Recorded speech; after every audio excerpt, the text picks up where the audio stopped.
Hello and welcome to Talk Art. I'm Sally Rain and I'll be your host as we delve into the world of the artist and the art that's all around us. Talk Art is sponsored by the Silicon Valley Open Studios.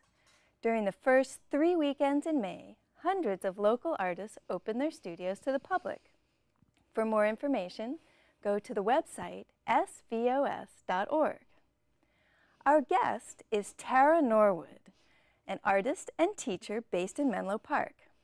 Tara is a realist painter who loves floral themes, and she has developed an interesting teaching technique that allows any dedicated student the ability to paint accurately. So welcome, Tara. Thank you, Sally. It's a real pleasure to be here. Yes, great. Your paintings are absolutely vibrant and fabulously Thank you. colorful. They're flower paintings, which I find interesting, but they also seem to say more than that. They have an emotional coloring and beautiful backgrounds. I'm wondering, what got you involved in painting and particularly flower painting?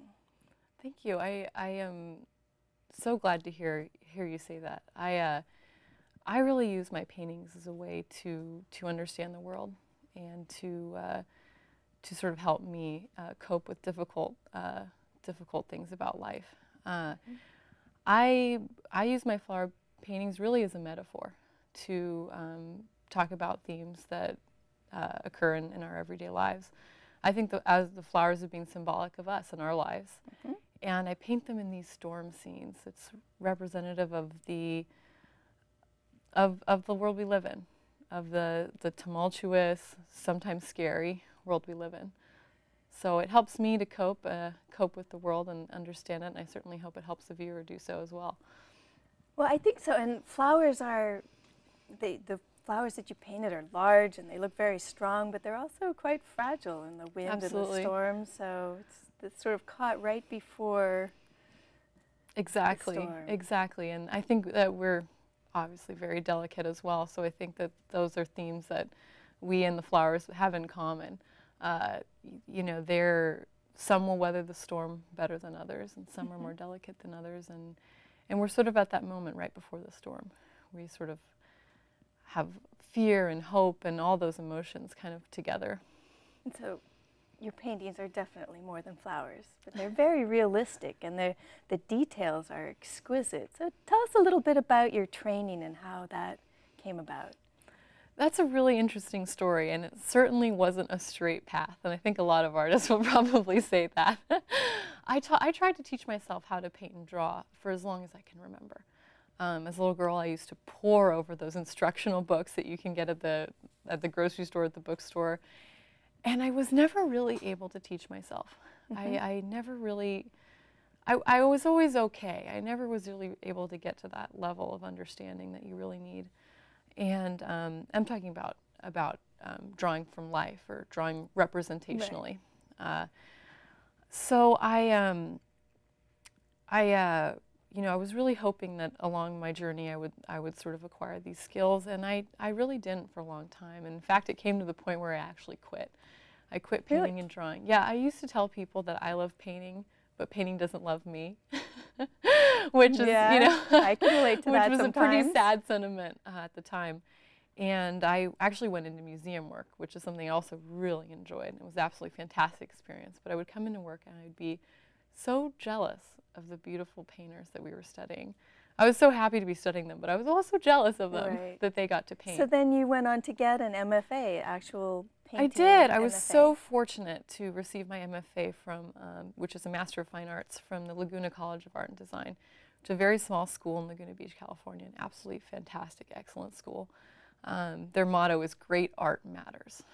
Very nice. Yes, that's their motto. And there's only 2 schools in the country that are devoted to representational painting, and Laguna College of Art and Design is the only one west of the Mississippi. So specifically and only realistic Only painting, realist paintings, absolutely. Only realist paintings. Our teachers were the great master painters of the past, and all our professors at the school were, you know, fantastic realist painters in their own right.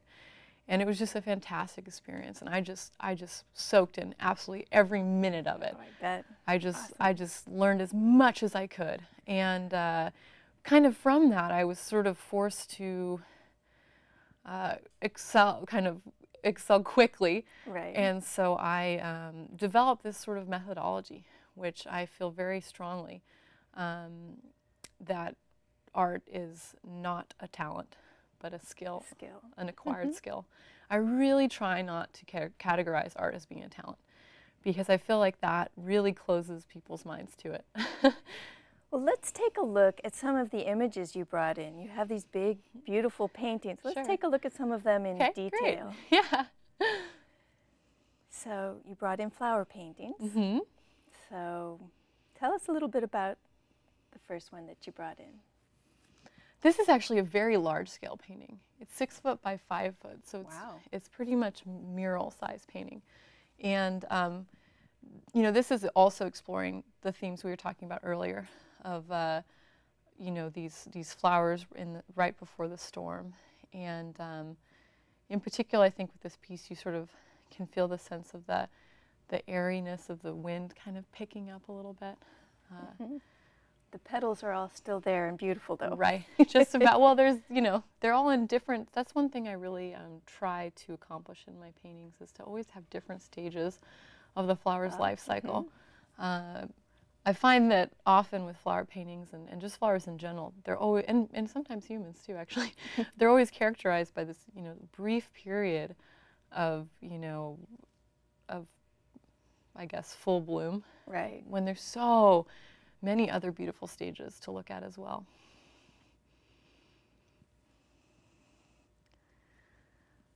Thunder blossoms, wow. Well, there's so many details in the petals, and it looks so three-dimensional. Tell us how you do that. Well, we were talking a little bit about this. I actually was inspired by a sculpture for this painting, particularly a Bernini sculpture. I can't remember the exact title, but it's the one where I think the nymph is being chased by someone. Some Greek god chasing a nymph, as usual. Yeah, we'll figure it out. But and it's just that moment when she's just being caught and she's being transformed into a laurel tree. It's a myth. And I was looking at that beautiful three-dimensionality of the sculpture, and I really wanted to sort of have that spiral effect in the painting.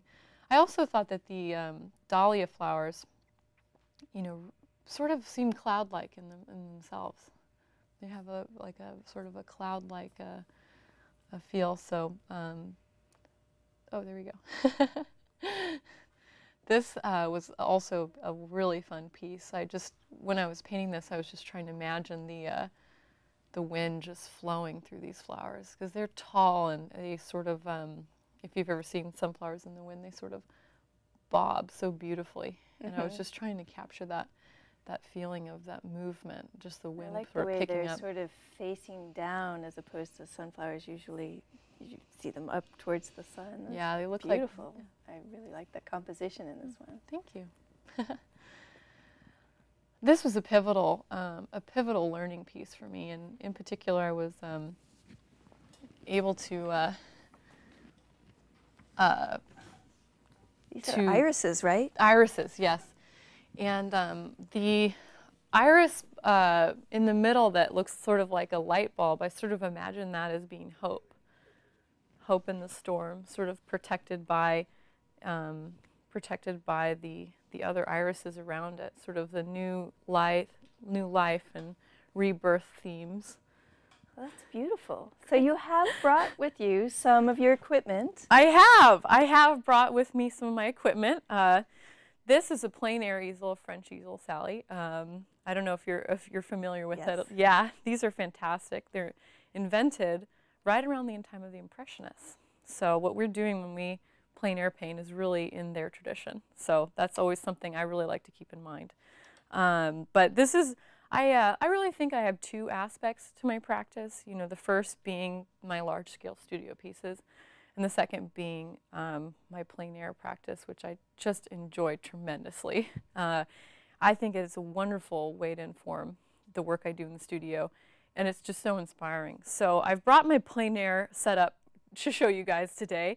And I just thought we'd talk about the steps that I do to start a painting, and hopefully, you know, we can kind of learn a little bit together. So basically, I'm just going to really quickly lay out a palette. Another interesting fact, these were also invented right around the time of the Impressionists, which is why they were able to paint outside. What kind of paint is it? Tubed paint. Tube. Before that, everyone had to mix and powder their own paint. So you can imagine that would be kind of... But these are acrylic These paint? are acrylic paints. I paint in acrylic paint, which is something that another another stigma I've sort of had to face. Besides also being a flower painter, I'm also an acrylic painter. I chose it 100% because of the toxicity issues with oil paint. I paint so much that just the toxicity of the you know, the terpenoid or the Gamsol and everything like that was just, it was really bothering me. So I switched to acrylics sort of reluctantly, and now I would absolutely never go back. It's just absolutely fantastic. You wash your brush with water. Right. Totally. I use these Old Holland Master paints in particular because they're certified non-toxic. And just I'm around the paint so much. It just seemed like a good idea. So, and these are fantastic. They're really great. Old Holland also does wonderful oil paints. So, but really the toxicity is why I switched. So I have kind of an interesting setup because as a plein air acrylic painter, and there aren't a lot of them, you have to be kind of creative since there isn't like so much of a setup and your paints sort of change a lot. So right now I'm just setting up a pretty basic palette to show you guys. It's very important to set up the palette the same every time. I kind of liken it to a pianist. If you're playing the piano, you're not going to be looking for the keys. You're going to want them all laid out the same every single time. So I pretty much do that in this sort of, you know, pretty basic rainbow order. I'll talk about the colors I choose in a second. But there we go. So this is pretty much it. Don't forget the browns on your palette. Everybody always forgets the browns, but it's actually a little secret to flower painting. To use a lot of the earth tones, and it kind of keeps it from being so garish, so bright and garish. So I have here my raw sienna here, and then I'll just put down some burnt sienna. So I can actually hold this up to show you, Sally, because it's not very drippy. So this is pretty much it. I usually have a dark brown here too, but you know, titanium white, you know, cadmium lemon yellow, Indian yellow. I like to have a warm and a cool of each color. Cadmium, medium, alizarin crimson, deoxazine purple. I always have trouble with that one, but that's just the beautiful purple. Yeah, the beautiful purple, exactly. That's what I call it. Ultramarine blue. This one is, oh yeah, phthalo green. And then I have this, which is an Old Holland special, the golden green. I just find that when you're out in the field, you don't have a lot of time, having a warm green and a cool green is great. Raw sienna, burnt sienna, and usually umber. So I always start out by toning my canvas. I just think, you know, there's pros and cons to it. You lose a little bit of the luminosity from the canvas shining through, but you save so much time. It's just an amazing time saver. It basically cuts your time in half. So if you weren't to tone it, a lot of times you get these tiny little boxes and there's just no getting rid of them. So that's basically it. So I've gone out and I've drawn in the basically the outline here of what I'm going to do. And I choose to draw it with a very neutral color. So I mix actually a red, basically, which is burnt sienna, and a blue, which is ultramarine. And it gives you this kind of very nice gray. And you can choose to kind of modulate it. If you're looking to sort of accent the warm side, you can add a little more burnt sienna. If you're looking to accent the cool side, you can add a little more of the ultramarine. And I choose to draw it in with paint because a lot of time if you draw it in with pencil, the graphite will actually stick to the paint and you have a little extra work there to do it as well. I'd also choose to tone it in gray, just because I find that it does no harm.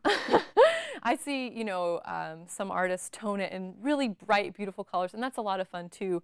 But, you know, then you have extra work of trying to sort of tone down that base. So I just go with the gray because it doesn't hurt you and it doesn't help you. It just sort of is perfect. So I would basically go in and draw in what I would be doing very lightly. And, you know, if I make a mistake, I can just go back through with gray and sort of cover that up. That's what I like about acrylics. Absolutely, absolutely. You never, ever can make, I always tell this to my students, you can never make a mistake in acrylics because you can paint it over forever and there are never any limitations with that. You know, drawing's not like that. You have the physical limitation of the paper. So I always suggest even starting with a toned paper when you're drawing as well. It's just a great shortcut. So this is basically the first step, and you know, there's a lot of principles of drawing that we could talk about, but you know, just essentially starting from square one, you know, we're just trying to draw what's actually there.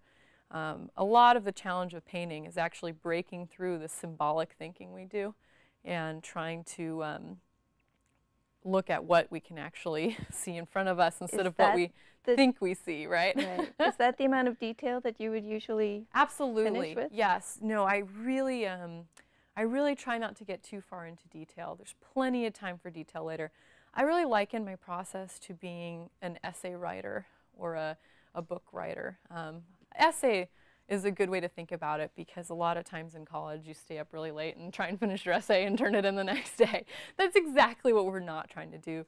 You know, a good essay writer would revise and revise over and over again until finally there's the finished product. And that's really more the process of painting we're doing. And you'll be able to see it a little bit in the next step we have. But we're trying to work up the painting all at once rather than bit by bit. So let me show you kind of the second phase of this, which I've prepared. So this would be my second step. This does not take very long to do at all. I would say this is probably just 15 minutes. So the second step here is, if you've noticed, I think this is the funnest step. I call it the coloring book phase because you basically just get to fill everything in. And there's no stress or fear at this point because you're not even close to finished.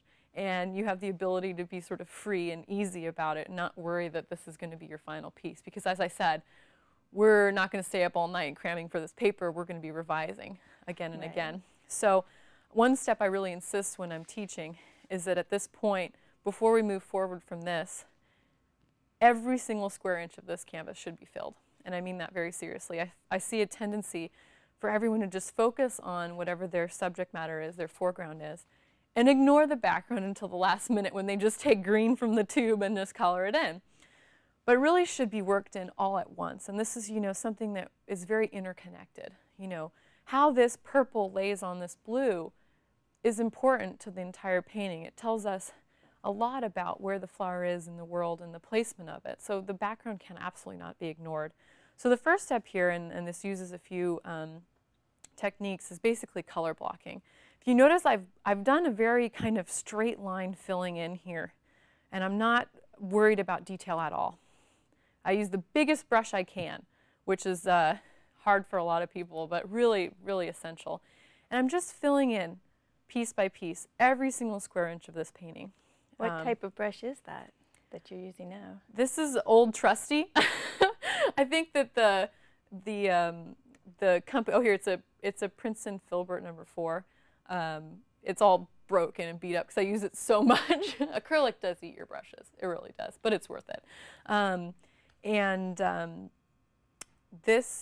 yeah, so just blocking it in, no detail. In fact, I really suggest, and sometimes I even print out a picture of whatever I'm doing, or if I'm real life, I'll blur my eyes so that I'm not really, I'm obscuring the detail and I'm not really focusing on it. Also with, also you can do that by printing it out kind of blurred.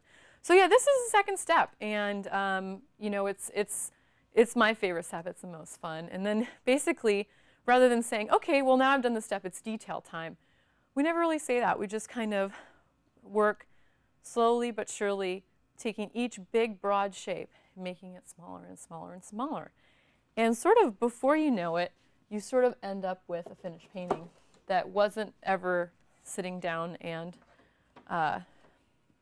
putting detail in. This is, you know, I love painting irises. They're so much fun. They have such beautiful flowing petals, and they kind of look like dancers. I just think they're lovely. But, you know, this was an iris painting I did. Same technique, just, you know, taking each shape and gradually making it smaller and smaller and smaller and more precise. You know, that way you keep the volume, which is really the most important aspect of it. You don't want to have all the detail up front and not have that really important volume. So I just wanted to show you guys this one. I also have another iris painting that I did, all the same sort of idea here, but just you know, slowly working it up, piece by piece. So is that one completed now? Yes, these are done.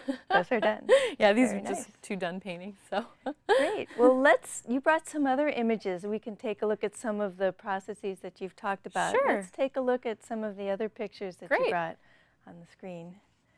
So. Oh, this is a really special piece to me. I actually completed this after a sort of a significant death and loss in my life. Oh dear. And as you can see, you know, the flowers are in all different stages of life. And I really saw this piece as a coping piece for me. And also, poppies are the flowers of remembrance. All the flowers have meaning. They do. Every I've single heard one. that. They all do, and sometimes it's interesting to consider that when you're planning a flower painting, what you want to say in more than one way. I really like the way your reds just have such a deep background behind them. They don't look fake, they look real, but it's the way you contrast the background and foreground is just beautiful. Yeah, it's, you know, you can see little ghosts of flowers sort of fading in and out, and from here, I'm not sure if you can see it, Sally, but yeah, there's little different stages of the flowers sort of melting. It's very much about life and death and life cycle. This is a similar piece that I was sort of exploring similar concepts, and you know, morning glories, at night they close. Right. So it's this really interesting flower to paint and study. And they have so many different colors within them. Exactly. I mean, they're just gorgeous. So this was really lovely, and you know, studying that, how they unfurl was just a beautiful, Very beautiful nice. thing.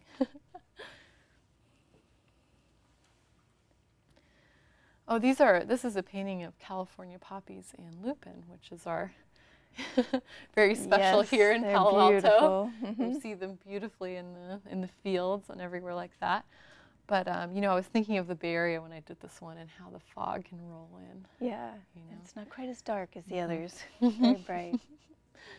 This was a really important piece in sort of my development of this metaphor. I started out with sort of just one of my favorite little flower paintings, and I had this corner, and it was a little small enough corner where I felt very free to experiment, and I put in a mountain scene, and I put in a cityscape, and I put in a desert, and then I painted it gray, and I was like, gray, and then that was it. That just clicked, and that sort of was what helped me learn about this whole my whole series that I'm very much inspired by right now. But those are clematis flowers. Beautiful. Well, thank you for bringing in those beautiful images. My pleasure. I'm glad you enjoyed them. Yeah, I definitely did. And it's interesting to hear about your teaching techniques and your passion for teaching. And tell us a little bit about, you know, how you approach a class and where you start, and absolutely, I'd love what to talk kind about of that. students you teach. Well, I am so happy. I'm so happy to teach painting and drawing. I really feel like it's my duty and my privilege to do so, because I had such a hard time myself learning these skills, and so I want to teach as many people as I can, because I've heard from my students that the lack of this knowledge has ruined their lives, and I want to help them as much as I can. Well, yeah, and it's, it's practice is a lot of what art is, and patience and the dedication to it, but lack of techniques if you really want to work realistically. It's so important, and we've sort of forgotten that as a culture, that this is really a technical thing that's passed down from hundreds, thousands of years of human development. And we have the advantage today of being able to benefit from all this. We were talking earlier about how we think of these great master painters like Leonardo da Vinci and Botticelli as having been just born the way they were as master painters. And in reality, both of them were put into apprenticeships at age 14. Right. And these are apprenticeships like nowadays. These are apprenticeships where they'd wake up at dawn and paint until the sun went down, when they didn't have any candlelight left. Right. So it was very intensive training. And that is how those people are so wonderful. So I really shy away from talking about painting as being a talent. Right. I really like having people think of it as a skill. And so, certainly there are people who are very talented and are born that way, but I wasn't one of them. I had to work very, very hard to acquire these skills. So I really feel that anyone can do it if I can do it. Well, that's great. It's very encouraging. Yeah. So, do you have any plans for the future? Any future classes coming up, or? Well, I've really been enjoying teaching. I just think it's just such a fun thing. It's just absolutely the best. So I have my teaching website, which is paintingwithtara.com, and I run my little teaching through there, and it's just fantastic. I love it. I love painting. I love teaching. Like, they're both fantastic to me. So a passion for painting and a passion for teaching. And while painting might be a skill, it's my opinion that teaching is a talent, and being able to teach something coherently and develop a method is really important. It's a skill you learn, but there's definitely a lot of talent involved, and I'm sure it sounds like you have wonderful talent. Well, I always tell my students that I learned the hard way, so I could teach them the easy way.